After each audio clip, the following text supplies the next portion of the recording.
Sir, ये कौन सा प्रेशर है जो हमारे ब्लड को छोड़ने को तैयार नहीं? बीपी बढ़ना चाहिए, लेकिन अगर बैठे बैठे बढ़ रहा है तो वो प्रॉब्लम है। पसीना ज्यादा आना, पाल्पिटेशन महसूस होना और चलने के बाद सांस फूलना। तो सर, बीपी एग्जैक्ट होना कितना चाहिए? जितनी आपकी पाइपलाइन इलास्टिक है उतना आपका बीपी नॉर्मल। लेकिन क्या सर, महिलाओं में और पुरुषों में भी ब्लड प्रेशर अलग अलग वेरी करते हैं? जब मेनोपॉज हो जाए, मेंसेस रुक जाए, उसके बाद फीमेल्स में ब्लड प्रेशर के चांसेस बहुत बढ़ जाते हैं। अर्ली मॉर्निंग्स हार्ट अटैक भी इसीलिए होते हैं? बीपी का और हार्ट अटैक का, बीपी का और स्ट्रोक का बहुत नजदीकी रिलेशन इसी वजह से है क्योंकि जब प्रेशर्स बढ़ेंगे अंदर के ना, तो अंदर की पाइपलाइन अंदर से फट जाएगी। कई डॉक्टर से दुकान बंद कर देंगे यार। एक पेशेंट को डॉक्टर नहीं, एक ट्रस्टेड फ्रेंड चाहिए होता है। हाई ब्लड प्रेशर ज्यादा खतरनाक है कि लो ब्लड प्रेशर ज्यादा खतरनाक तो उस लो बीपी की कोई ट्रीटमेंट करने की जरूरत नहीं। है? सर, डॉक्टर के हाथ लगाते बीपी क्यों बढ़ जाता है? डॉक्टर के पास जाके बीपी कम मिलता है और घर में जब पेशेंट रहता है तो बीपी बढ़ा हुआ रहता है। सेक्स के दौरान भी आपका बीपी नॉर्मल हो जाता है। आप रात को काम कर रहे हो तो आपके बॉडी का सर्केडियन रिदम खराब हो जाए। बीपी बढ़ गया, अब तो तुम्हारी दवाई शुरू हो गई है और ये दवाई तुम्हें जिंदगी भर खानी है। वजन अपना कम करो, कम से कम 5 से 10% और देखो बीपी आपका ऑटोमेटिक नॉर्मल, कोई गोली लेने की जरूरत नहीं है। स्ट्रेस लेवल ज्यादा है तो बीपी बढ़ेगा ही बढ़ेगा। तो जो गोली हम खा रहे हैं उससे बीपी ठीक नहीं होगा? होता ही नहीं है, हो ही नहीं सकता। हम सिर्फ बीपी को मैनेज कर रहे हैं, दबा रहे हैं। बीपी को रिवर्स करना तो बहुत आसान है। हम जब पेशेंट को कहते हैं कि ये मत खाओ, ये मत खाओ, ये मत, वो पूछता है खाऊं क्या? 1 महीने का डाइट किट फॉलो करने से भी आपको आउटस्टैंडिंग रिजल्ट आपके ब्लड प्रेशर में मिलेंगे। लेकिन सर, माधव बाग हम क्यों आए? जैसे कि आंखों के प्रॉब्लम हो, किडनी के प्रॉब्लम हो, स्ट्रोक हो, इससे बचना है तो फिर आपको इसे जड़ से मिटाना होगा और वो काम माधव बाग में होता है। कि बीपी की गोली आपका प्रॉब्लम सॉल्व नहीं करे। तो खाना खाते वक्त कोई टीवी नहीं, कोई मोबाइल नहीं, कोई लैपटॉप नहीं। क्या करें ये तो बताएं सर, क्या छोड़ दें जिससे बीपी सही हो जाए? डाइट, एक्सरसाइज और स्ट्रेस, इन तीनों में से किसी एक को छोड़ना है। मैं कहूंगा पहले स्ट्रेस को छोड़ो।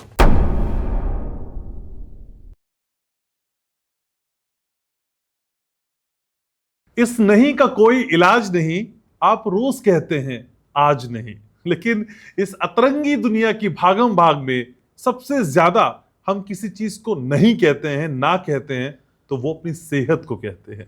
लेकिन हमें आपकी फिक्र है और इस फिक्र के चलते हम आपकी सेहत का पूरा ख्याल रखते हैं और जानते हैं भाई आज है तो फिर कल है। तो चलिए आपके आज और कल को दुरुस्त करने की कोशिश करते हैं, सेहतमंद करने की कोशिश करते हैं और इस जिंदगी को लाइव करने की कोशिश करते हैं। नमस्कार, आप देखना शुरू कर चुके हैं आपका अपना favourite podcast Ghanshyam Upadhyay podcast. मैं हूं आपके साथ घनश्याम और हमारी इस छोटी सी कोशिश में बड़ा सा साथ निभाने के लिए मेरे साथ मौजूद हैं डॉक्टर गुरुदत्त अमीन, जिनका 14 साल से ज्यादा का अनुभव है आयुर्वेद के क्षेत्र में, मेडिकल के क्षेत्र में। कई रिसर्च उनकी धमाल मचा रही है, लोग बहुत पसंद करते हैं उनको और आपकी ही रिक्वेस्ट पे हमने उनको दोबारा आज इस पॉडकास्ट में बुलाया है। और आपको बता दूं, देश के 10 बड़े, कोट एंड कोट कह रहा हूं, देश के 10 बड़े चीफ मेडिकल ऑफिसर्स में से एक हैं डॉक्टर गुरुदत्त अमीन। फिलहाल वो माधव बाग की जान है और वहां पे बतौर सीएमओ काम कर रहे हैं। माधव बाग, मैंने आपको बताया था, देश के टॉप मोस्ट आयुर्वेद नेटवर्क में शुमार है। कई बीमारियों का बेहद शानदार तरीके से इलाज कर रहा है, चाहे हार्ट डिसीज हो, चाहे ब्लड प्रेशर हो, डायबिटीज हो या दूसरी बीमारियां। वहां से जिंदगी वाकई लाइव हो रही है। और जब कमेंट में आपने कहा कि माधव बाग को और जानना है और कुछ और बातें डॉक्टर गुरुदत्त से करना चाहते हैं, तो हमने आपकी फरमाइश को पूरा किया है। शुरुआत करते हैं आज के इस पॉडकास्ट का। स्वागत करते हैं डॉक्टर गुरुदत्त का। कैसे डॉक्टर साहब? थैंक यू सर, आप पहले पॉडकास्ट में छा गए, लोगों ने फिर दोबारा आपको बुला लिया। अरे थैंक यू सर, कमेंट में कई सारी चीजें उस पॉडकास्ट के बाद आई और उसमें कहा गया कि भाई हमको तो अब ब्लड प्रेशर के बारे में जानना है। सर, ये कौन सा प्रेशर है जो हमारे ब्लड को छोड़ने को तैयार नहीं है?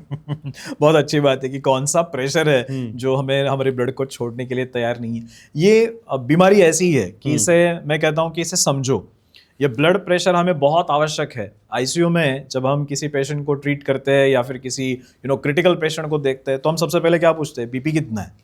क्योंकि बीपी अच्छा है इसका मतलब है कि हार्ट सारे शरीर को खून दे रहा है। ओके। तो ब्लड प्रेशर ये बुरी बात तो बिल्कुल नहीं है। दूसरा, बीपी बढ़ना चाहिए क्या? मैं तो कहता हूँ हाँ, बीपी बढ़ना चाहिए। अच्छा। अगर बीपी बढ़ता है तो इसका मतलब आपके हार्ट में उतनी ताकत है। समझो ना कि हार्ट में ताकत होगी तो बीपी बढ़ेगा।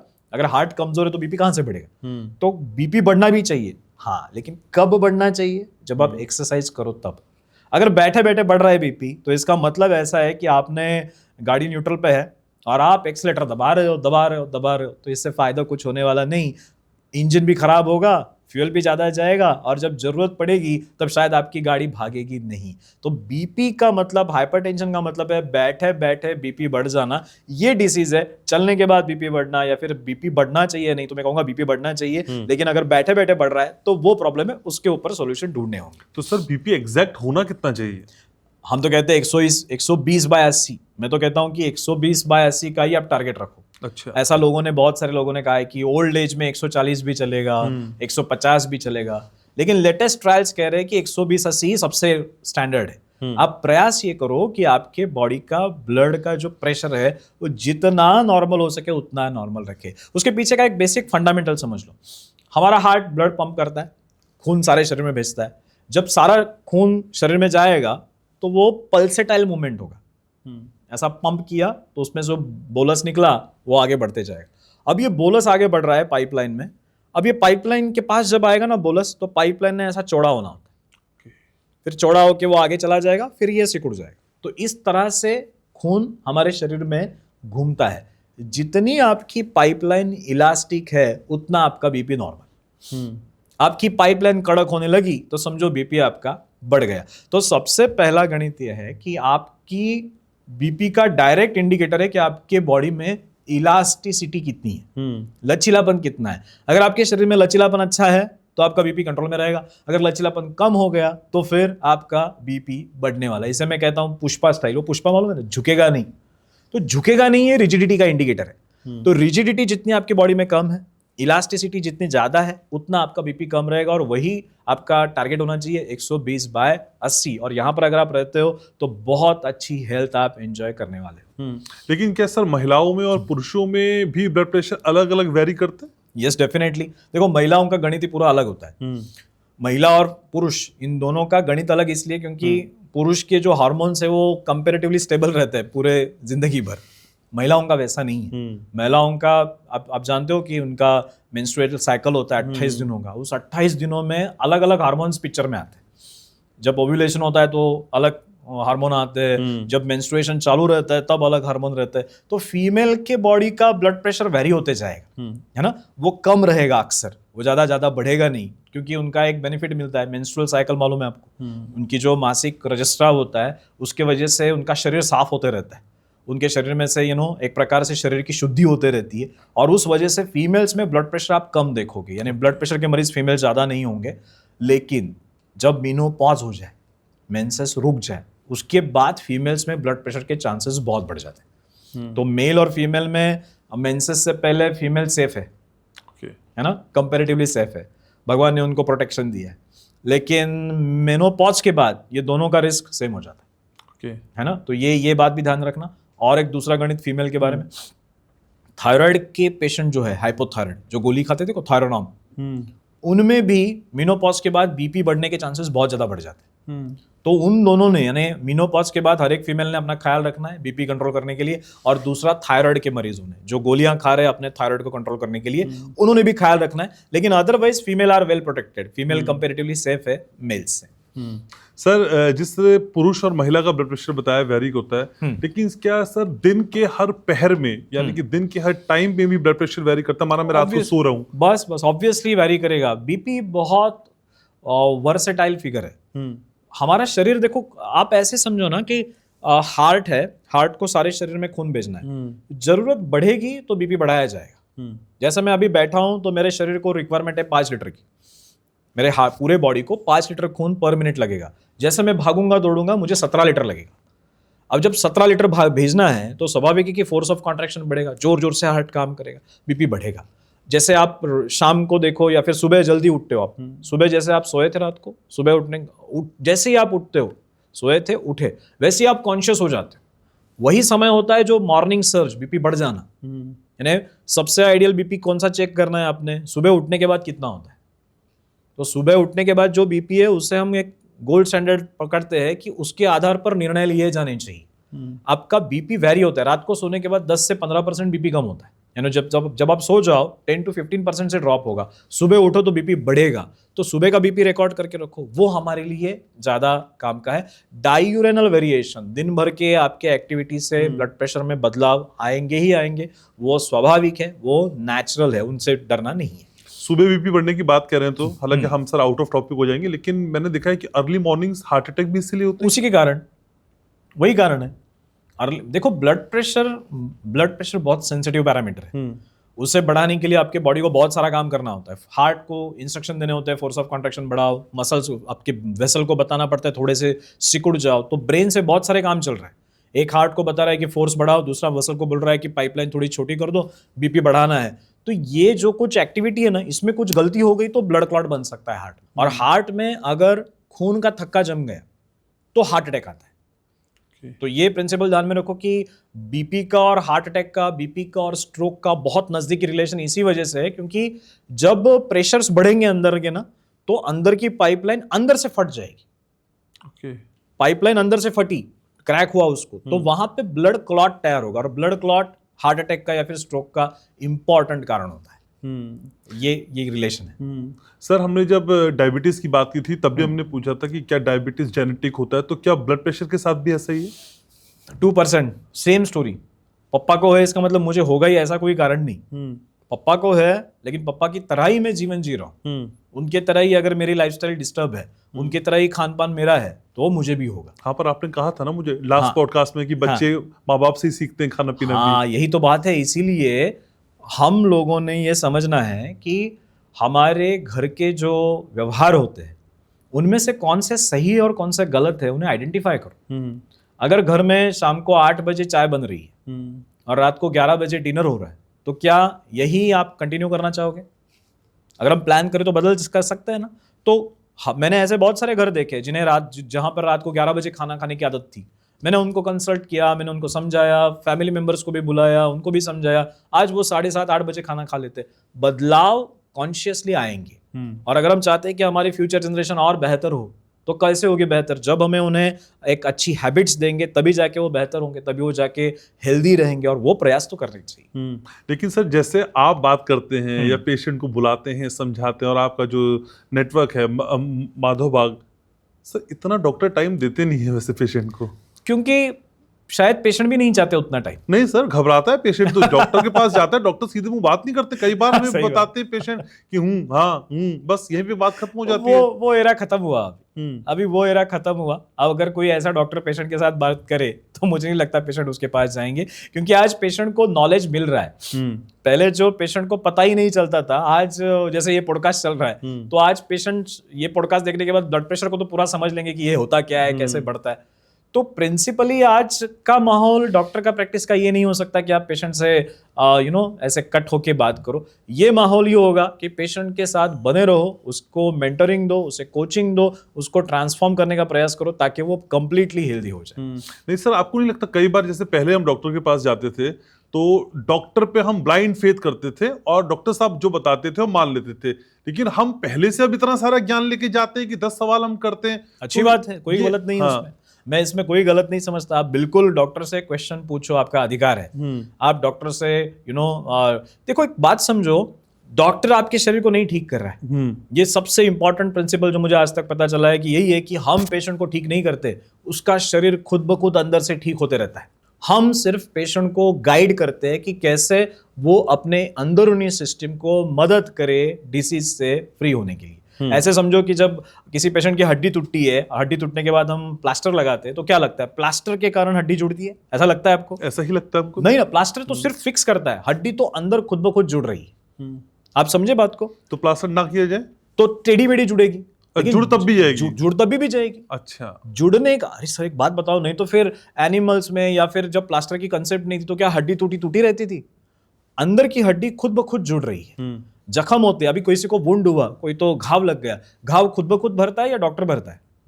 खुद ब खुद बढ़ जाता है। ये बॉडी के सॉफ्टवेयर्स है। वुंड हीलिंग ये बॉडी का सॉफ्टवेयर है, डैमेज कंट्रोल बॉडी के पास सॉफ्टवेयर है, ब्लॉकेज हो जाए बॉडी के पास सॉफ्टवेयर है, डायबिटीज हो जाए, ब्लड प्रेशर हो जाए, बॉडी खुद प्रयास कर रही है उस प्रॉब्लम से बाहर निकले। हम क्या करते हैं? बॉडी एक डायरेक्शन में प्रयास कर रही है, हम दूसरे डायरेक्शन में चलेंगे तो ठीक हो गए क्या कभी? नहीं होगा। हमें सिर्फ डॉक्टर का काम इतना है कि इस डायरेक्शन में बॉडी प्रयास कर रही है, आपकी दिनचर्या, आपका डाइट, आपका एक्सरसाइज, आपकी लाइफस्टाइल इसी डायरेक्शन में हो जिस दिशा में बॉडी प्रयास कर रही है, तब जाके आप डिसीज से जल्दी से बाहर निकलोगे। कई डॉक्टर से दुकान बंद कर देंगे आज। डॉक्टर का दुकान अभी आगे चल के जो है, डॉक्टर की दुकान कभी बंद नहीं होंगी। क्यों? क्योंकि एक पेशेंट को सबसे ज्यादा क्या लगता है, नेट पे क्यों नहीं ट्रीटमेंट करते? आज सारे नेट पे चैट जीपीटी पे जाओ, सब ट्रीटमेंट मिल जाएगी आपको। एक पेशेंट को डॉक्टर नहीं, एक ट्रस्टेड फ्रेंड चाहिए होता है, एक दोस्त चाहिए होता है जो विश्वास के काबिल हो और उस पे जाके वो विश्वास रखना चाहता है। अब यहाँ पे डॉक्टर ने पूरा ट्रांसपेरेंसी रखी, सही मायनों में पेशेंट का ख्याल रखा, तो कौन पेशेंट डॉक्टर से नहीं जुड़ेगा? मैं तो कहता हूँ कि डॉक्टर से पेशेंट इसलिए मिलने के लिए जाते हैं क्योंकि वो मोरली बूस्टिंग चाहते हैं और उसी के लिए वो डॉक्टर के पास जाते हैं, और ये काम डॉक्टर ने ठीक से करना चाहिए। माधव भागी कर रहा है। हाँ, बहुत सारे लोग कर रहे हैं, ऐसा मैं नहीं कहूंगा कि माधोभागी कर रहा है। बहुत सारे मेडिकल फील्ड में अच्छे डॉक्टर्स है, आई सैल्यूट टू देम। बहुत सारे, एलोपैथी में हो, होम्योपैथी में, हर एक पैथी में है। माधोभाग डेफिनेटली इसमें अपना बहुत ज्यादा योगदान दे रहा है, प्रयास कर रहा है कि इन सारे अच्छी चीजों को जोड़ के किस तरह से हम समाज की सेवा कर सकें। जब आप बोलते हैं ना डॉक्टर साहब, तो मुझे लगता है कि मैं सवाल ना करूं, सिर्फ आपको सुनता रहूं। अच्छी बात। लेकिन डॉक्टर साहब, एक सवाल जो कॉमन हमको लोगों ने पूछा कि भाई हाई ब्लड प्रेशर ज्यादा खतरनाक है कि लो ब्लड प्रेशर ज्यादा खतरनाक है? High BP. कैसे? देखो, लो बीपी जो है ना, बहुत सारे लोगों को ये पता ही नहीं है कि लो बीपी ऐसी कोई बीमारी है ही नहीं। बीपी लो हो रहा है किसी का, उसके पीछे दूसरे कारण होते हैं। बीपी कम हुआ तो हार्ट फेलियर की वजह से भी बीपी कम होता है। जिसका हार्ट एकदम कमजोर हो चुका है उसका बीपी कम होता है। अगर आपको लूज मोशन हुआ है तो बीपी कम हो जाएगा। आपको हाइपोथायराइड है तो थोड़ा शायद बीपी आपका कम हो सकता है। लेकिन ऐसा गणित नहीं कि लो बीपी ये कोई बीमारी है। अच्छा। हाँ, इसके पीछे मत भागो। आपने बीपी थोड़ा सा कम मिला, 120/80 के जगह पे आपको 90/60 मिला, तो आप बोलोगे अरे बीपी कम हो गया। बीपी ऐसे कोई गणित नहीं है। बीपी आपका कम है, लेकिन चलने के बाद ना आपकी सांस फूल रही है, ना आपको चक्कर आ रहे हैं, ना कोई सिम्टम है, तो आपको उस लो बीपी की कोई ट्रीटमेंट करने की जरूरत नहीं। ये समझ लो। बहुत सारे मैंने पेशेंट देखे 90/60 बीपी, 3 किलोमीटर आराम से चल लेते हैं, 4-5 माले चढ़ लेते हैं, कोई दिक्कत नहीं। अब उनको ट्रीटमेंट की क्या जरूरत है? कोई ट्रीटमेंट की जरूरत नहीं। लो बीपी है, एंजॉय करो। हाई बीपी का गणित क्या है? हाई बीपी क्या बता रहा है कि आपका इंजन अनवांटेड काम कर रहा है।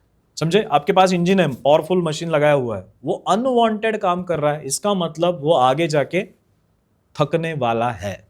और वो थकने वाला है तो स्वाभाविक है कि वो तो अच्छी बात नहीं कि मेरा इंजन अनवांटेड काम कर रहा है और 10 साल की उसकी उम्र थी, वो 5 साल में खराब हो जाएगा, तो डेफिनेटली मुझे उसकी ट्रीटमेंट करनी है। इसलिए हाई ब्लड प्रेशर ज्यादा सीरियस है। लेकिन सर, इन दिनों ट्रेंड है कि लोग रात में काम करते हैं और दिन में आराम करते हैं। बच्चे पढ़ते भी हैं तो रात को कहते हैं कि मुझे ज्यादा समझ में आता है, दिन में समझ में नहीं आता। हम काम भी रात में ज्यादा कर रहे हैं। सर, ये जो कल्चर है सर, मुझे लगता है कई बार हम प्रकृति को चुनौती दे रहे हैं। प्रकृति कैसा है? प्रकृति की वेव है, वेव। हाँ। यानी लाइफ जीना है तो सर्फिंग करना सीखो। सर्फिंग यानी नेचर के वेव्स है। एनर्जी कब देगा नेचर, उस एनर्जी के टाइम पे आप मैक्सिमम काम करो।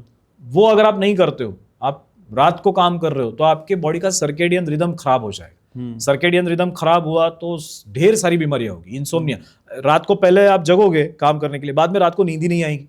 हाँ। अब क्या करोगे फिर? काम तो खत्म हो गया। समझो 10वीं के लिए, 12वीं के लिए, कोई सी एग्जाम के लिए प्रिपरेशन चल रहा है, रात को जग रहे हो, बाद में जब पास हो जाओगे एग्जाम और रात को जब बेड पे जाओगे, नींद नहीं आएगी, क्या करोगे फिर आप?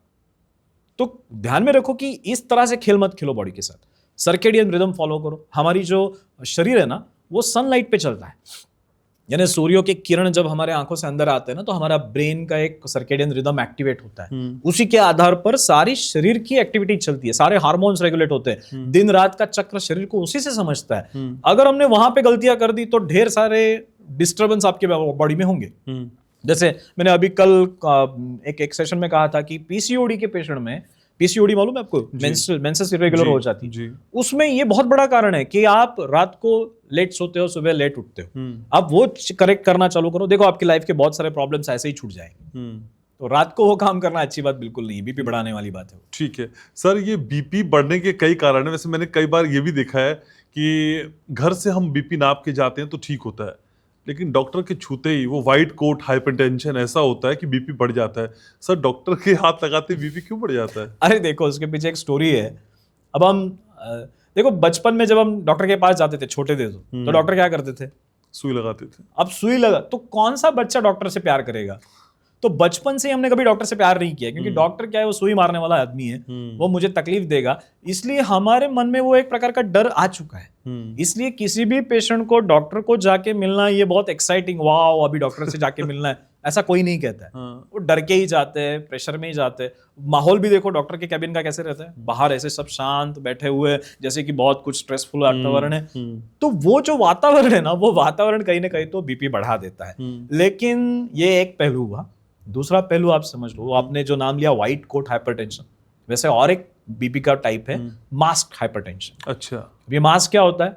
डॉक्टर के पास जाके बीपी कम मिलता है और घर में जब पेशेंट रहता है तो बीपी बढ़ा हुआ रहता है।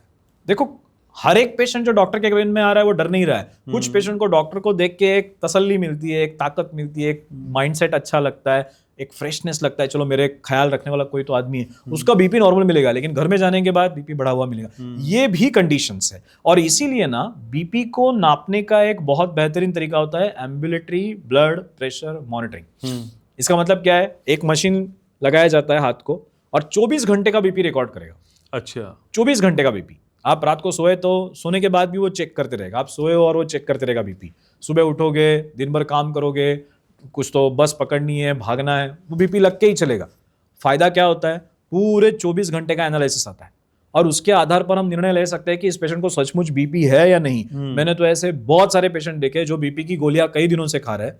मैंने उनका एबीपीएम टेस्ट किया, एबीपीएम टेस्ट में सब नॉर्मल, अच्छा, कोई बीपी का प्रॉब्लम ही नहीं है उस पेशेंट, अननेसेसरी गोली खा रहा था। तो ये आप ध्यान में रखना कि वेरिएशंस आते रहेंगे। उन वेरिएशन को समझने के लिए एबीपीएम की जांच बहुत आवश्यक है। सर, एक रिसर्च में पढ़ रहा था कहीं कि ड्यूरिंग इंटीमेशन, सेक्स के दौरान भी आपका बीपी नॉर्मल हो जाता है। ऑब्वियसली नॉर्मल होता है सर? देखो, बढ़ जाता है। सेक्सुअल एक्टिविटी है, ये हमारे बॉडी की एक बहुत यूनिक परफॉर्मेंस है। यूनिक परफॉर्मेंस इसलिए क्योंकि हमारे बॉडी में दो सिस्टम है, सिंपैथेटिक और पैरासिम्पैथेटिक। तो ये दोनों सिस्टम मिलके काम करते हैं। अच्छा। सेक्सुअल एक्टिविटी में दोनों सिस्टम मिलके काम करते हैं। ये मुझे लगता है एक ही एक्टिविटी है जिसमें दोनों सिस्टम एक साथ काम करते हैं। और इसीलिए सेक्सुअल परफॉर्मेंस के लिए हमारे बॉडी का फिटनेस अच्छा होना बहुत आवश्यक है, क्योंकि इस एक्टिविटी में ये दोनों सिस्टम काम करते हैं। जैसे इरेक्शन होता है तो इरेक्शन में पैरासिम्पैथेटिक नर्वस सिस्टम काम करती है, okay. जिसके वजह से लिंग में हार्डनेस आता है। और इजैकुलेशन के टाइम सिंपैथेटिक काम करती है। तो ये दो हमारे पावरफुल सिस्टम्स है ना, वो एक साथ काम करते हैं, तब सेक्सुअल एक्टिविटी कर पाते हो। और वो एक एक्टिविटी ऐसी है जिसमें आपको बहुत सारा ऑक्सीटोसिन मिलेगा, एक सुकून मिलेगा। ऑब्वियसली ये एक ह्यूमन बीइंग की बेसिक नीड है और उस नीड के साथ साथ इमोशनल कनेक्ट भी होता है। बीपी उससे कम होगा ही होगा, जरूर होगा। ठीक है, लेकिन सर जब हम बीपी को डॉक्टर के पास चेक कराने जाते हैं तो पहली बार डॉक्टर यही कहता है कि बीपी बढ़ गया, अब तो तुम्हारी दवाई शुरू हो गई है और ये दवाई तुम्हें जिंदगी भर खानी है। नहीं नहीं नहीं नहीं, आपने ये समझना होगा कि बीपी क्यों बढ़ा। अभी डॉक्टर से हमने कभी पूछा ही नहीं ना कि डॉक्टर साहब बीपी बढ़ा क्यों मेरा। ये पूछते तो डॉक्टर बता देते। हमने अपेक्षा रखी कि डॉक्टर को जाके मिलेंगे, डॉक्टर दवाई देंगे, हम लेके खा लेंगे, मेडिकल शॉप में जाके बाद में घर में जो करना है करो। नहीं, ऐसा नहीं करना है। हमें क्या करना है? बीपी बढ़ा उसके कारण, अब मैं आपको एक एक कारण गिनवाता हूँ। सबसे पहला, बीपी बढ़ने का कारण वजन है। कितने लोगों को मालूम है कि वजन का और बीपी का डायरेक्ट रिलेशनशिप है? एक सिंपल सा मैथमेटिक्स देखो कि मेरा हार्ट है, ठीक है, और मेरे हार्ट को 70 kg वजन को खून पहुंचाना है। okay. तो मेरे हार्ट ने पंप किया, 70 kg तक खून पहुंचा। अब समझो मेरा वजन 90 kg हुआ, 20 kg बढ़ा, तो मेरे हार्ट को सेम प्रेशर से खून भेजना पड़ेगा या ज्यादा प्रेशर लगाना पड़ेगा? ज्यादा लगाना पड़ेगा। तो 60-70 के लिए जितना प्रेशर था उससे करीबन एक 20-30% ज्यादा प्रेशर मुझे भेजना पड़ेगा। तब जाके वो अगला 20 kg का जो वजन है उसको ब्लड पहुंचेगा। बीपी बढ़ा या नहीं बढ़ा? बढ़ेगा। अब उसके लिए आप गोलियां खाओगे, काम कैसे होगा? फिर जो बॉडी का आपका एडिशनल वेट है ना, उसे ब्लड नहीं मिलेगा, बॉडी में उल्टे चेंजेस आने वाले हैं। आपने करना क्या चाहिए? बीपी बढ़ रहा है ना, ठीक है, मैं वजन कम करने लगता हूँ। ये जो बढ़ा हुआ 10 kg है, 20 kg, उसे कम करो, देखो बीपी ऑटोमेटिक कम आ जाता है। तो ये पहला प्रिंसिपल, वजन। सब लोगों ने ध्यान रखना कि वजन अपना कम करो, कम से कम 5 से 10%, और देखो बीपी आपका ऑटोमेटिक नॉर्मल, कोई गोली लेने की जरूरत नहीं है। ये पहला प्रिंसिपल। दूसरा, बीपी बढ़ने का कारण हमारे जो पेट के जो प्रेशर है ना, हमारा पेट है ना, ये बहुत कॉम्प्लेक्स है, इसमें बहुत सारे अंदर एक्टिविटी चलते रहते हैं, गैसेस भी बनते हैं। 1.5 से 2 लीटर तक गैस हर रोज बनता है। अच्छा, अगर मेरे गैसेस साफ नहीं हो रहे, गैसेस पास नहीं हो रहे, कॉन्स्टिपेशन है, एसिडिटी है, जीआई ट्रैक्ट के इश्यूज है, तो फिर उसके इंपैक्ट मेरे बीपी पे आएंगे। ओके। क्योंकि प्रेशर्स बॉडी में बिल्टअप होने लगे, बीपी आपका बढ़ने वाला है। तो ये ध्यान में रखना कि आपका पेट और आपका ब्लड प्रेशर, इसका भी बहुत क्लोज रिलेशन है। और तीसरा सबसे पावरफुल, ये आपका महान मस्तिष्क, आपका मस्तिष्क है ना, आपके स्ट्रेस लेवल्स। अगर स्ट्रेस लेवल ज्यादा है तो बीपी बढ़ेगा ही बढ़ेगा। और आप कितनी भी गोलियां खाओ, देखो स्ट्रेस के कारण आप खुद बीपी बढ़ा रहे हो। अब आप गोली खा के बीपी दबाते हो, ठीक है, ब्रेन क्या करेगा फिर? ब्रेन फिर से बीपी बढ़ाएगा। आप समझो कि ब्रेन खुद डिसीजन ले रहा है कि मुझे बीपी बढ़ा के रखना है। आपने गोली खा के दबा के रखा, 4 घंटा 5 घंटा, फिर से बढ़ाएगा बीपी। तो स्ट्रेस को जब तक मैनेज नहीं करो और उसके प्रिंसिपल नहीं समझो, तब तक आपका बीपी नहीं कंट्रोल होगा। इंसोम्निया, उसी वैसे ही पेशेंट, बहुत सारे, करीबन मुझे लगता है 50% पेशेंट, ब्लड प्रेशर के पेशेंट में रात को नींद खराब हो जाना, ये कारण होता है। रात की नींद ठीक से आने लगे, बीपी ऑटोमेटिक नॉर्मल हो जाएगा। आप उसके ऊपर काम करो कि रूट कॉज क्या है, रूट कॉज की ट्रीटमेंट करो, 100% रिजल्ट्स मिलेंगे, जो हम माधवाग में करते हैं। तो जो गोली हम खा रहे हैं उससे बीपी ठीक नहीं होगा? होता ही नहीं है, हो ही नहीं सकता। देयर इज अ बुक, एक बुक एलोपैथी का बुक है, वो कहता है कि we are miles away from the actual treatment of hypertension. We are miles away from the actual treatment of hypertension. हम सिर्फ बीपी को मैनेज कर रहे हैं, दबा रहे हैं। हमें बीपी को दबाना नहीं है, हमें बीपी को नॉर्मलाइज करना है। स्ट्रेस को मैनेज नहीं करना है, स्ट्रेस को रिलीव कर देना है। ओके, समझे ना? तो स्ट्रेस जो है बॉडी में बनता है, जैसे बैनर देखे, बैनर, हाँ, बैनर में बड़े बड़े बैनर लगते थे पहले, उसमें छेद बनाते थे। हाँ, क्यों बनाते थे? हवा पास होती रहे और वो बैनर वहां टिका रहे। बॉडी भी वैसे ही है, प्रेशर्स को रिलीज कर देना सीखो। रिलीज कर दिया, जैसे अभी बीपी किसी का बढ़ा है, वो चला 3 किलोमीटर चलने, और 3 किलोमीटर चल के उसने पसीना निकाला, मस्त एक्सरसाइज किया, बीपी क्या होगा? बढ़ेगा या कम होगा? बढ़ेगा। नहीं, बीपी उस टाइम बढ़ेगा, बाद में पहले से भी वो कम हो जाए। Okay okay. आपने क्या किया? पसीना निकाला, स्वेट निकाला, स्वेट के साथ चर्बी बाहर निकलती है, सीबेशियस ग्लैंड से चर्बी निकलती है, वो भी बाहर निकली, प्रेशर ऑटोमेटिक कम होंगे, ओके, स्ट्रेस लेवल्स कम होते हैं। एक्सरसाइज का बेनिफिट है, इतना करो। पेट साफ किया, पेट साफ करने के लिए आयुर्वेद में जैसे विरेचन देते हैं, आपने सुना होगा कि पेट साफ करने की दवाई आयुर्वेद में देते हैं। पेट साफ कर दिया, विरेचन दे दिया, बीपी ऑटोमेटिक कम हो जाता है। अच्छा, आपने वाटर रेस्ट्रिक्शन किया, अननेसेसरी पानी पी रहे हो, पानी का कम कर दिया आपने। बहुत सारे लोग देखे मैंने, बहुत पानी पीते हैं। अब पानी, मुझे एक बात बताओ, पानी की मात्रा जरूरत से ज्यादा शरीर में गई तो प्रेशर बढ़ेगा या कम होंगे? बढ़ेगा। सिंपल है ना? और हम तो अननेसेसरी पानी पीते ही रहते हैं। तो जहां जरूरत है उतनी चीजों का सेवन, उतनी चीजों का पान अगर आप करते हो, तो आपकी चीजें, आपके सिस्टम के सारे वाइटल्स नॉर्मल रहेंगे। लेकिन क्या सर, एक बार अगर ब्लड प्रेशर हो गया तो वो हमेशा के लिए ठीक हो सकता है? क्योंकि लास्ट पॉडकास्ट में आपने डायबिटीज को जड़ से खत्म करने की बात की थी और गारंटी दी थी। यस, मुझे गारंटी फिर चाहिए। बहुत आसान है, बीपी को रिवर्स करना तो बहुत आसान है। और मैं गारंटी की, इसमें सीधा सीधा मैथमेटिक्स है वो। 1+1, इसको 2 मिलने में क्या गारंटी लगेगी? तो 2 आना ही है।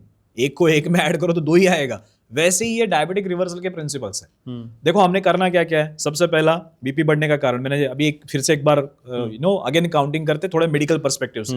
एक तो पहला, आपकी पाइपलाइन जब रिजिड हो जाती है, आपके शरीर में जो वेसल्स है उनके ऊपर का रिजिडिटी बढ़ता है, जिसे सिस्टेमिक वैस्कुलर रेजिस्टेंस कहते हैं। वो अगर बढ़ जाए तो आपका बीपी बढ़ेगा। उसे कम करने के लिए आयुर्वेद में पंचकर्म चिकित्सा बहुत बेहतरीन ट्रीटमेंट बताई गई है। उस पंचकर्म चिकित्सा से आपकी पाइपलाइन पूरी लचीली हो जाती है, ब्लड का फ्लो बहुत अच्छा होने लगता है और ऑटोमेटिकली आपका ब्लड प्रेशर नॉर्मलाइज होता है। तो पंचकर्म में स्नेहन, स्वेदन, बस्ती, विरेचन, इन चिकित्साओं से हम पेरिफेरल रेजिस्टेंस पूरा खत्म कर देते हैं, नॉर्मलाइज कर देते हैं। जितना चाहिए वहां पे लाके रखते हैं, बीपी उससे नॉर्मल होता है, पहला जी। दूसरा होता है आपका वजन। आपका वजन कम करने के लिए हम क्या करते हैं? हमने एक डाइट किट बनाया है। हमें यह पता चला है कि पेशेंट को आप डाइट चार्ट दे दो, एक दिन फॉलो करते, दूसरे दिन भूल जाते हैं। पेशेंट का भी प्रॉब्लम नहीं है, वो घर में करेगा कौन, लाएगा कौन, ये सारे क्वेश्चंस रहते हैं। हम जब पेशेंट को कहते हैं कि ये मत खाओ, ये मत खाओ, ये मत, वो पूछता है खाऊं क्या, ये नहीं खाऊं तो खाऊं क्या? हम क्या करते हैं, हमने डाइट किट बना दिया। ब्लड प्रेशर का एक बहुत बेहतरीन डाइट किट है। वो डाइट किट उन्होंने फॉलो करना है। वो डाइट किट जब पेशेंट फॉलो करता है, वो देखता है कि पहले महीने में ही उसका बीपी आराम से नॉर्मल लेवल पे आने लगता है, उसकी गोलियां हम आराम से बंद कर देते हैं। तो 1 महीने का डाइट किट फॉलो करने से भी आपको आउटस्टैंडिंग रिजल्ट आपके ब्लड प्रेशर में मिलेंगे। तो दूसरा हुआ डाइट किट, पहला हुआ पंचकर्म। तीसरा होता है रेगुलर एक्सरसाइज और अलग अलग प्रकार के व्यायाम। जैसे मैंने डायबिटीज में भी कहा था कि 5 प्रकार के व्यायाम, और ये 5 प्रकार हर एक डिसीज को एप्लीकेबल है। आपको कार्डियो भी करना है, वेट ट्रेनिंग भी करना है, स्ट्रेचिंग भी करना है, बैलेंसिंग भी करना है, रेस्पिरेटरी भी करना है। 5 प्रकार आप करोगे तब जाके आप हेल्दी होने वाले हो। तो ये एक्सरसाइज का गणित हुआ तीसरा। चौथा होता है आपका रेगुलर मॉनिटरिंग। मॉनिटरिंग यानी बीपी हर रोज चेक करो, सुबह उठ के हर रोज चेक करो, हमें पता चलता है कि बीपी में क्या क्या बदलाव आ रहे हैं, ठीक है ना। एबीपीएम करवाते हैं, 24 घंटे का बीपी चेक करवाते हैं, उससे हमें पता चलता है कि दिन में क्या हो रहा है बॉडी के साथ। इन सारे फैक्टर्स को जब आप एनालाइज करते हो, सही मायने में आपको पता चलता है कि अंदर क्या चल रहा है और उसे कैसे ठीक करना है। और ये माधोबाग की ट्रीटमेंट का प्रोटोकॉल है, जिसके बदौलत हम ब्लड प्रेशर के मरीजों को 90 दिनों में पूरी तरह से रिवर्स कर देते हैं।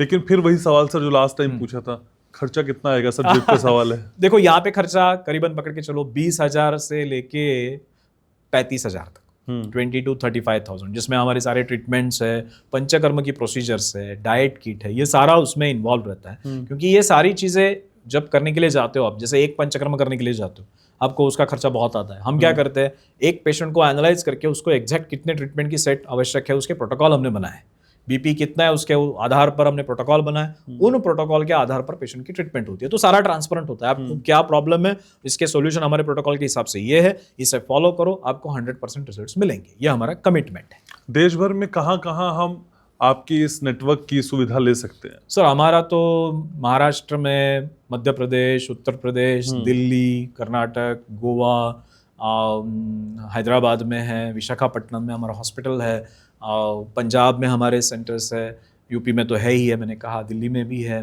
तो स्प्रेड अक्रॉस इंडिया है हमारा अभी फिलहाल। उत्तराखंड सर? यस, उत्तराखंड में भी है, देहरादून में हमारा क्लिनिक है। ठीक है। लेकिन सर जब हम माधोबाग की बात करते हैं तो माधोबाग की जो रिकॉर्ड हिस्ट्री है वो क्या कहती है? लगभग कितने ऐसे पेशेंट्स जो बीपी की समस्या लेके आए, डायबिटीज की लेके आए, दुरुस्त किया आपने? देखो मेरे हिसाब से हमारे पास बीपी के पेशेंट 1.5-2 लाख से ज्यादा आ चुके हैं अभी तक। अच्छा। जिनको हमने पूरी तरह से रिवर्स किया। क्योंकि होता कैसे कि ये बीपी का पेशेंट सिर्फ बीपी का नहीं रहता। हाँ। आपने देखा होगा कि 100 डायबिटीज में से 50 लोगों को ब्लड प्रेशर होता है, यानी 100 डायबिटीज के पेशेंट देखो, उसमें 50 को ब्लड प्रेशर उनका बढ़ा हुआ मिलेगा। तो इस तरह से कैलकुलेशन एवरेज निकालो तो 1-1.5-2 लाख से ऊपर चला गया होगा आंकड़ा। और ये चल ही रहा है ना पिछले कई सालों से, हर महीने में हम 50,000 पेशेंट ट्रीट करते रहते हैं अलग अलग कैटेगरी के। लेकिन हमारा ट्रीटमेंट प्लान क्या रहता है कि 1 साल भर का पूरा फॉलोअप रहता है। अच्छा। हम बिलीव क्या करते हैं, पेशेंट को लॉन्ग टर्म हेल्थ देनी है, समझे ना, कि लॉन्ग टर्म हेल्थ, पेशेंट को हमें शॉर्ट टर्म नहीं बेनिफिट देखना है कि कल क्या हो जाएगा, नहीं, हमें लॉन्ग टर्म देखना है, पेशेंट की quality and quantity of life कैसे अच्छी रहे, ये हमें सोचना है। और इसके लिए हमारे जो ओवरऑल मॉनिटरिंग सिस्टम्स है वो 10 सालों तक पेशेंट को मॉनिटर करते रहते हैं। ये हमारा प्रोटोकॉल। तो यानी इलाज जब हम कराएंगे 3 महीने की आप लिख के दे रहे हैं, गारंटी है, लेकिन उसके बाद की जिम्मेदारी भी आपकी है। अब ऑब्वियसली हम हमारे पेशेंट को इतने स्ट्रांग फॉलोअप में रखते हैं। देखो रेगुलर चेकअप करवाना हो, उनके हेल्थ को कंडीशन को ट्रैक करते रहना हो, तो हमारे सेंट्रल कॉल सेंटर्स होते हैं, डाइट सपोर्ट सिस्टम होती है, काउंसलर्स होते हैं। ये सारे लोग उन सारी चीजों का ख्याल रखते हैं जो जनरली पेशेंट के लाइफ में कोई देखता नहीं है। आपने बहुत सारे लोग देखे होंगे कि उनका ख्याल रखने वाला ही कोई नहीं है। बड़े बड़े लोग होते हैं लेकिन उनके हेल्थ का अकाउंटेंट कौन है? जैसे आपका फाइनेंस मैनेज करने के लिए आपका सीईओ होता है, हेल्थ को ट्रैक करने वाला कौन है? बोलता है कि नहीं, एसिडिटी के लिए उस डॉक्टर के पास जाता हूँ, घुटनों के लिए उसके पास जाता हूँ, इसके लिए उसके। लेकिन एक आदमी जो आपका दायित्व ले रहा है आपके सारे शरीर का, ऐसा कोई है? अगर नहीं है तो फिर माधोबाग आपके लिए एक बेहतर विकल्प है, क्योंकि हमारी सिस्टम आपका होलिस्टिक ख्याल रखती है। पैसे भी लेंगे सर बार बार? जैसे मैंने कहा, पंचकर्म का जो हमारा साल भर का है ट्रीटमेंट है, वही हम पैसा लेंगे। उसके बाद जब आप आते हो तो पैसा नहीं लिया जाता। ठीक है सर। कौन कौन सी सुविधाएं हैं जिसके जरिए हम माधोबाग में इलाज करा सकते हैं? कौन कौन से कार्ड्स हैं, कौन कौन सी फैसिलिटीज हैं जिसके जरिए हम कर सकते हैं? माधोबाग के हमारे हॉस्पिटल्स में सारा आपका रिएम्बर्समेंट का गणित सॉल्व हो जाता है। अगर आप एम्प्लॉइज हो यानी गवर्नमेंट एम्प्लॉइज वगैरह हो तो वहाँ पे हमारे हॉस्पिटल्स में आप अप्रोच कर सकते हो, वहाँ पे आपको पूरा गाइडेंस मिलेगा। और सब NABH हॉस्पिटल्स है हमारे, इस वजह से वहाँ पर सारा रिएम्बर्समेंट या फिर मेडिक्लेम क्लियर हो जाता है। लेकिन सर माधोबाग हम क्यों आए, मुझे ये बताइए। मैं ये कहूँगा कि अगर आप लॉन्ग टर्म हेल्थ देखना चाहते हो, अगर आप 10 साल बाद की सोचते हो कि 10 साल बाद मेरी हेल्थ कैसी होनी चाहिए, तो ये एक कॉन्शियस आपका कॉल होगा। क्योंकि हमारे पास आने वाले पेशेंट यही सोच के ट्रीटमेंट शुरू करते हैं। देखो बीपी के लिए मेरे पास एक गोली मार्केट से ले लूँ तो हो जाता है ना, तो क्यों माधोबाग के पास जाना है? भाई ये प्रिंसिपल आप ध्यान में रखो कि बीपी की गोली आपका प्रॉब्लम सॉल्व नहीं कर रही, बीपी की गोली आपका प्रॉब्लम दबा कर रख रही। अगर आपको परमानेंट सॉल्यूशन चाहिए, आपको लॉन्ग टर्म हेल्थ चाहिए, उस ब्लड प्रेशर के कॉम्प्लिकेशन जैसे कि आंखों के प्रॉब्लम हो, किडनी के प्रॉब्लम हो, स्ट्रोक हो, इससे बचना है, तो फिर आपको इसे जड़ से मिटाना होगा, और वो काम माधोबाग में होता है। लेकिन सर जड़ से चीजें मिटती हैं, इस पे थोड़ा यकीन नहीं होता, वो भी आयुर्वेद में। मैं तो कहूंगा कि आयुर्वेद में इन सारी चीजों का स्पष्ट वर्णन है कि डिसीज को पूरी तरह से ठीक करने का ही प्रयास होना चाहिए। बहुत लंबा समय लगता है ना सर? नहीं, ये गलत फहमी है, ये बहुत गलत फहमी है कि बहुत लंबा समय लगता है। आज माधोबाग में हम जो हार्ट की ट्रीटमेंट करते हैं ना, 7 दिन में पेशेंट को डिस्चार्ज देते हैं, 7 दिन में उसका स्ट्रेस इंप्रूव करके देते हैं। 7 दिन में जो उसको कहा जाता है कि तेरा कभी भी ठीक नहीं होगा, बम पे बैठा है, उसको हम 7 दिन के बाद उसका स्ट्रेस स्टडी को करके दिखाते कि देख ताकत इतनी बड़ी है, तेरे हार्ट का ब्लड सप्लाई इतना बड़ा है। तो इतने कम समय में हम पेशेंट को रिजल्ट्स दे रहे हैं। आयुर्वेद की वो ताकत है, हमें सिर्फ उसे समझना है। लेकिन क्या सर कई बार डॉक्टर भी पेशेंट का बीपी बढ़ा देते हैं, जब वो जाते तो कहते हैं भाई तुम तो टाइम बॉम्ब पे बैठे हो। देखो वो तो बहुत सारे डॉक्टर करते हैं। पेशेंट को डराना ये डॉक्टर का कभी काम हो नहीं सकता। सर ऐसा हो रहा है? सर हो रहा है। हम आपने भी अनुभव किया होगा। देखो, और पेशेंट भी होशियार होते हैं, मैं भी जानता हूं। पेशेंट जब समझते हैं कि डॉक्टर मुझे डरा रहा है, तो उस डॉक्टर को वो छोड़ देते हैं। अगली जनरेशन जो आएगी वो पेशेंट को आप डरा कर उसे गलत इंफॉर्मेशन देके, सर आप आज कौन से युग में जी रहे हो, आप आपके सारे रिपोर्ट चैट जीपीटी को दे दो, आपको फाइनल ट्रीटमेंट मिल जाएगी जो डॉक्टर से बेहतर होगी। आप उस युग में जी रहे हो। आप सारे रिपोर्ट्स अपलोड करो चैट जीपीटी पे, वो आपको डिटेल एक्सप्लेनेशन देगा कि कैसे ये रिपोर्ट कम होगा, क्या करना चाहिए, मॉडिफिकेशन क्या है, मेडिसिन के साइड इफेक्ट क्या है, सब लिख के दे देगा। उस एरा में आप जी रहे हो, वहां पे आप पेशेंट को डरा कर काम नहीं चलेगा। पेशेंट को एजुकेट कर, पेशेंट को मोटिवेट कर, पेशेंट को एम्पावर करके ही आप उसे ठीक कर सकते हैं, गारंटी भी देके। ऑब्वियसली तभी जाके पेशेंट फॉलो करेगा आपको। जब हम कहते हैं कि आपका बीपी हम 3 महीने में ठीक करेंगे, तभी जाके पेशेंट मेरे लिए अपने लाइफ का इंपॉर्टेंट समय देता है। आज मैं पेशेंट से सिर्फ पैसे नहीं मांग रहा हूं, आज पेशेंट के साथ मैं उससे उसका डाइट का कमिटमेंट, उसके एक्सरसाइज का कमिटमेंट, ये सारा समय मांग रहा हूं। और वो जब पेशेंट देगा ना, तभी देगा जब आप उसे प्रॉमिस दोगे, और वो हम करते हैं। लेकिन सर किसी भी पेशेंट के डॉक्टर के पहुंचने के बाद कोई डॉक्टर कह रहा भाई जल्दी से ऑपरेशन कराओ, नहीं तो 2 दिन में तुम्हारे बहुत बड़ा खतरा है, एक वो कंडीशन। एक आयुर्वेद के डॉक्टर के पास जा रहा है, अगर वो आओ भाई मैं तुम्हारी डाइट बदलवाऊंगा, पंचकर्मा कराऊंगा, सर जिंदगी सबको प्यारी है, वो वहां जाएगा ना सर, आयुर्वेद पे क्यों आएगा? 99.9% प्रॉब्लम्स के सॉल्यूशन ये इसी में से निकलेंगे, एक्यूट में निकलते ही नहीं। हम समझ के जाते हैं कि देखो पेशेंट ये समझता है, आप समझो ये बात को कि पेशेंट का बीपी बंद हो चुका है, हार्ट बंद हो चुका है, वो समय सचमुच इमरजेंसी का है। बाकी का समय जब पेशेंट बोल रहा है, चल रहा है, वो चल के आपके हॉस्पिटल में आया है, ड्राइव करके आया, फिर भी आप उसे डरा रहे हो कि तू सीरियस बॉम्ब है, कभी भी मर सकता है, कभी भी कुछ हो सकता है, ये तो गलत है। वहां पे टाइम है आपके पास, आपने उस टाइम का सही इस्तेमाल करके बदलाव करने चाहिए। तो मैं ये बिलीव रखता हूं कि मैक्सिमम पेशेंट्स को इमरजेंसी ट्रीटमेंट की जरूरत भी नहीं होती, उन्हें सिर्फ खुद को समय देना होता है, वो ऑटोमेटिकली ठीक हो जाते हैं। आपको समय देना है, साथ ही साथ उस बॉडी के डायरेक्शन को सपोर्ट करना है, ये 2 काम करो तो ठीक हो जाए। सर आपका एक्सपीरियंस क्या कहता है, डॉक्टर के पास जाने से पहले क्या पेशेंट अपनी जो दिक्कत उसे हो रही होती है वो समझ भी पाता है क्या उसे हो क्या रहा है? माना बीपी किसी का बढ़ रहा है, तो क्या वो समझ पाता है कि उसका बीपी कुछ वेरी कर रहा है? एक बात समझो, ये बीपी बढ़ता है ना, तो पेशेंट, आपका कभी बीपी बढ़ा है? हाँ, मैं तो बीपी की दवाई खाता हूँ सर। अरे बाप रे। तो अब 3 महीने की गारंटी मैंने आज आपसे इसीलिए ली है। अरे बिल्कुल। तो बीपी जब ऐसे बढ़ता है ना, कब बढ़ता है मालूम है? कि वो अभी बहुत काम की सोच में कंटिन्यूअसली बहुत सारी चीजें, बीच में ही थोड़ा सा अनईजीनेस महसूस होने लगता है। जैसे अभी भूकंप आया था ना, अर्थक्वेक आया था, तो कैसे हिल गए सब। जिन लोगों ने सुबह का आवाज भी देखा हो तो डर गए, मैं तो सोया था, लेकिन बहुत लोगों ने सुबह का देखा था तो पूरे हिल गए थे। सर लोग कह रहे हैं आप मुंबई से दिल्ली आए इसलिए आया। मैं आया रात को, सुबह 4-5 बजे भूकंप आया, ठीक है। तो प्रिंसिपली जब बीपी किसी का पेशेंट अचानक बढ़ता है ना, तो डर जाता है अंदर से, अरे ये क्या हो रहा है। तो वो होने के बाद उसे लगता है कि नहीं इसको अभी मैं गोली कंपल्सरी खानी। यहाँ पे थोड़ा सा हमने गलती कर दी। हमने ये समझना है कि जो कुछ गड़बड़ हुई है ना, उस गड़बड़ के पीछे मेरी जीवन शैली, मेरी लाइफस्टाइल जिम्मेदार है। तो मैंने ये सोचना है कि अब मैं क्या सुधरूं। गोली खाऊं इसका परमानेंट सॉल्यूशन नहीं हो सकता। गोली खा के आप 6-7-8 घंटा बीपी दबा के रखोगे, बाद में बीपी बढ़ने ही वाला है। इसलिए आपने चेंज क्या करना है उसे आइडेंटिफाई करो। आपकी बॉडी का एक मैं गणित बताता हूं, आप ठीक से समझ देना, बहुत इंटरेस्टिंग है। ये मेरा हार्ट है, ये मेरा हार्ट ब्लड भेजता है ना, तो 3 कंपार्टमेंट को भेजता है। थोड़ा सा ये गणित अलग है, आप समझने की कोशिश करना। 3 कंपार्टमेंट, एक कंपार्टमेंट मेरा ब्रेन, दूसरा कंपार्टमेंट मेरा ट्रंक, इंटरनल ऑर्गन, तीसरा कंपार्टमेंट मेरे हाथ पैर। ओके। एक कंपार्टमेंट कौन सा कहा था मैंने? ब्रेन। ब्रेन। दूसरा मैंने ट्रंक, यानी मेरे सारे अंदर के ऑर्गन, खाने हजम करने वाले। तीसरा मैंने कहा था हाथ पैर। अब एक बात बताना, जब मैं एक्सरसाइज कर रहा हूं तो ब्लड कहाँ जाएगा? हेड के, ब्रेन के पास जाएगा, ट्रंक में जाएगा, या हाथ पैरों के पास जाएगा? पहले तो हाथ पैर में जाएगा। सही ना? तो एक्सरसाइज कर रहा हूं तो हार्ट सारा मैक्सिमम ब्लड कहाँ डाइवर्ट करेगा? हाथ पैरों। जब मैं खाना खा चुका हूं तो कहाँ जाएगा ब्लड? ट्रंक में। तो पूरा यहां जाना चाहिए। जब मैं कुछ पढ़ाई कर रहा हूं या फिर बहुत सेंसिटिव चीज पे काम कर रहा हूं तब कहां जाएगा? ऑब्वियसली ब्रेन में। अब एक बात बताओ कि मैं चलने के लिए भी जा रहा हूं और साथ ही साथ मैं बहुत सोच भी रहा हूं, तो लोड आएगा कि नहीं हार्ट पे? एट ए टाइम दो दरवाजे खुल गए। एक ही खुलता था तो सही ब्लड घूमता था। अब क्या हो रहा है, मैं चल रहा हूं, एक्सरसाइज कर रहा हूं और दिमाग में बहुत सारे प्रेशर्स चल रहे हैं, अटैक के चांसेस बहुत ज्यादा बढ़ जाएंगे। समझे आप इस चीज को? आप सुबह जाके एक्सरसाइज करने वाले लोगों को देखो, उनके सबके माइंड रीड करो। जो लोग मजे में एक्सरसाइज करते हैं, हार्ट अटैक के चांसेस बहुत कम है। जो लोग अपने दिमाग में मुझे ऑफिस में भी जाके क्या करना है, इसको क्या बोलना है, वो सोच के काम कर, आपकी जो फाइल्स खुली हुई है ना ब्रेन में पीछे, वो आपको हार्ट अटैक की ओर लेके जाती है।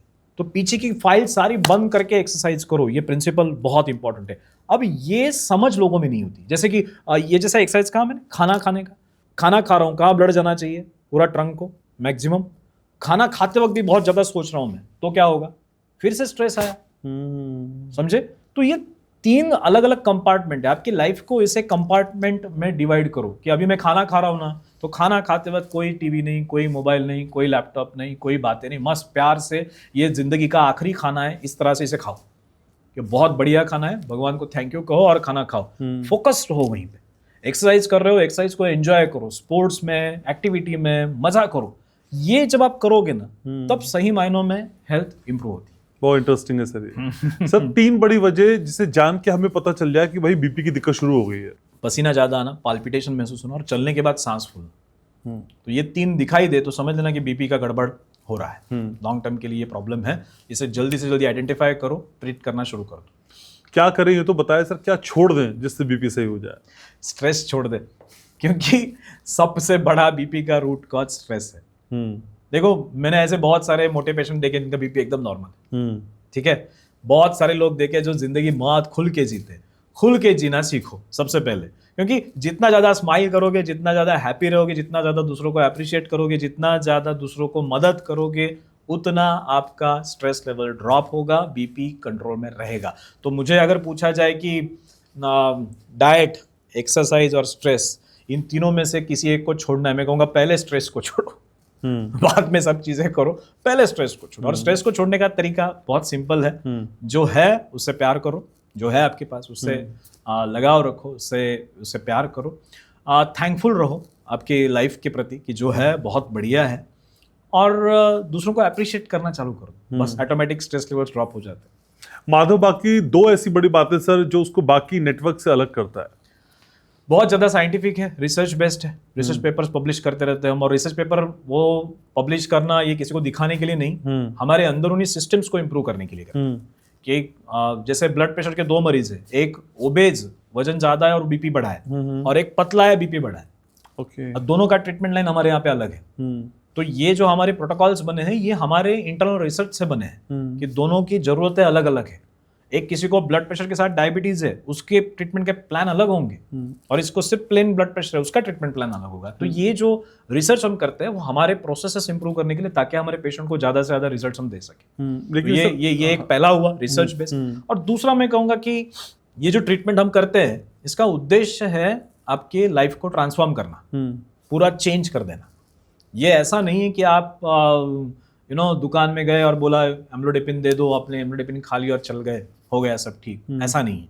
यहाँ पर आपको समय देना होगा, यहाँ पर आपको डाइट, एक्सरसाइज, लाइफस्टाइल मॉडिफिकेशन, हर एक चीज करनी होगी, खुद को बदलना होगा, ट्रांसफॉर्म करना होगा। और यहाँ पे कैसा होता है, 7 दिनों में आप कोई चीज बदल पाते हो, 21 दिनों बाद हैबिट बन जाती है, 90 दिनों में ट्रांसफॉर्मेशन आता है।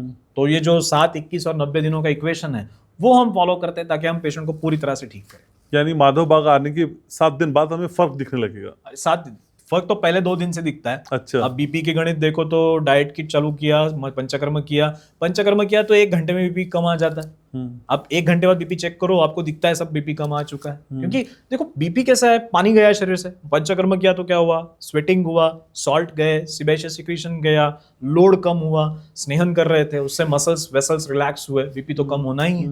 तो बीपी के ट्रीटमेंट का रिजल्ट तो पहले दिन से, पहले ट्रीटमेंट से आपको दिखाई देगा, लेकिन 7 दिन बाद आपकी जो चेंजेस है ना, उसे आप एक्सेप्ट करोगे। 21 दिनों बाद आपकी हैबिट बन जाएगी, 90 दिनों में आपका कंप्लीट रिवर्सल हो जाए।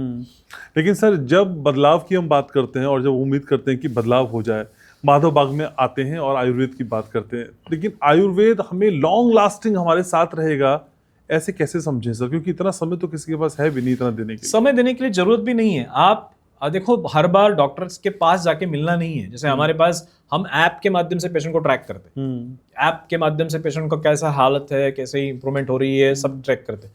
तो पेशेंट ने हमारे पास आने की भी जरूरत नहीं, वो ऐप पे बना रहे हमारे, रेगुलर हमें अपडेट भेजते रहे। बहुत हुआ आज। आप मुझे बताओ, आज जो दर्शक देख रहे हैं ये सारा शो, ऐप पे ही देख रहे हैं, यूट्यूब पे ही देख रहे हैं, मोबाइल में ही देख रहे हैं।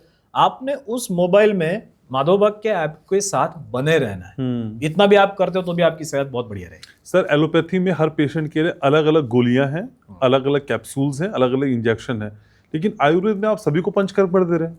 हाँ, तो पंचकर्म, ये ऐसा समझो कि पंचकर्म इंजेक्शन है। अब इंजेक्शन में दवाई एक ही रहती है क्या? नहीं, एलोपैथी में तो नहीं रहती। तो आयुर्वेद में भी अलग अलग होती है। तो ऑयल स्नेहन के लिए अलग यूज किया जाएगा, बस्ती के लिए अलग मेडिसिन यूज किए जाएंगे, स्वेदन के लिए अलग द्रव्य यूज किए जाएंगे। तो पंचकर्म के लिए जो दवाई लगती है, माधव बाग ने इसके ऊपर क्या किया है, क्वालिटी कंट्रोल। अभी हमारे इतने सारे सेंटर से तो क्वालिटी कंट्रोल करनी होगी, तो हमने क्या किया, हमने किट डेवलप किया। जो हमारे सेंट्रल फैक्ट्री में बनते हैं, वहां पे क्वालिटी कंट्रोल सिस्टम्स पूरे एस्टेब्लिश्ड होते हैं, वहां से हमारे ट्रीटमेंट के किट्स बनते हैं। वो किट हमारे सारे क्लिनिक्स में जाता है, ताकि हम ट्रीटमेंट को अश्योर करें कि इस पेशेंट को उस लेवल की ट्रीटमेंट मिल रही है। तो इसका ट्रैकिंग बहुत स्ट्रांग होता है, ताकि हमें 100% रिजल्ट हम पेशेंट को दे सकें। सर, पॉडकास्ट को वाइंड अप करूं, लेकिन उससे पहले टेक होम मैसेज मेरे व्यूअर्स के लिए क्या है? देखो, ब्लड प्रेशर कम करने का सरल उपाय है, स्ट्रेस कम करो, सुबह उठ के 30 मिनट चलो और अपने बॉडी के अंदर के सारे स्ट्रेसर्स को बाहर निकाल दो। ठीक है, वजन कम करने का प्रयास रेगुलर करते रहो, अपने डाइट में सब्जियों का प्रमाण बढ़ाओ, पालक का प्रमाण बढ़ाओ या मोरिंगा का प्रमाण बढ़ाओ, जिससे आपका बीपी जल्दी जल्दी कम होगा।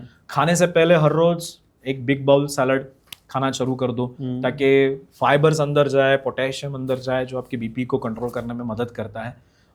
इतने छोटे छोटे बदलाव किए तो भी बीपी आपका ऑटोमेटिक कंट्रोल में होगा। और बीपी चेक करते जाओ हर रोज सुबह। ठीक है, डरना नहीं बीपी से, बीपी आपका फ्रेंड है, बीपी बढ़ना चाहिए, थोड़ा बहुत बड़ा, कोई तुरंत भागने की जरूरत नहीं है, धीमे धीमे सेटल हो जाता है। आपने सिर्फ मन को शांत करना है। ये प्रयोग भी करके देखो कि बीपी बढ़ा हुआ है, लंबी सांसें लो, दीर्घ श्वसन करो, 10-15 मिनट बाद बीपी चेक करो, बीपी कम हो चुका होगा।